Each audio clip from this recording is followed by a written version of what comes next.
তোর আজকে এই গোলামটা যে সারাদিনটা ঘরত কি করে কাজ কামাই করা খায়, আজকে এই যে আমি কাজত নিয়ে যেয়ে ছাড়িয়েছি। হ্যালো হাজান, কি খাইছো? কি এখনো কিছু খাও নাই? সকাল 5টা বাজে এখনো তুমি খাও নাই? তোমার শরীর খারাপ করবে তো জান, তুমি খাও কিছু। কিরে গোলাম, কাজ কামাই করা খায় সকাল থেকে ঘর তুই কি বালটা নাগাছিস? কি ভিড় করে দেখিস নি? আমি শুতি এসম শুধু থাকলে হইবে রে গোলাম, কাজ কামাই করা খাবার নাই। চল ধান কাটতে চল। হ্যাঁ মহিলা তোর জন্য ধান কাটতে যান এত রইদ, ওই সামনে ধান টান কাটতে আমার শরীর চলবে না মহিলা যাওয়ার সামনে। হ্যাঁ রে গোলাম, আমি কাগজ যাবার করলুম তাহলে তোর শরীর দুর্বল, হেটা ওটা কাজ যাবো কিনা সেটা কয়া।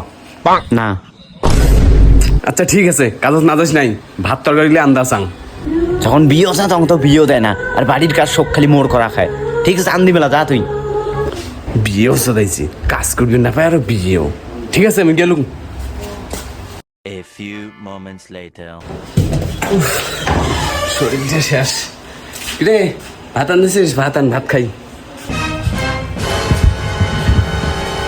দাদা আমি তো ভাত আনদং নাই, ওই কুম্বলা ঘুম গেছে, ওই তীরে পাং নাই।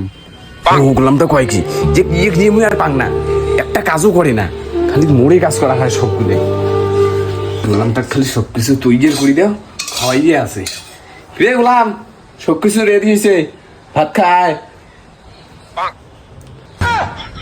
দে তা দাদা ভাত দে। হ্যাঁ রে গোলাম, কাজের সময় নাই আর খাওয়ার সময় তুই আগত। তোর আজকে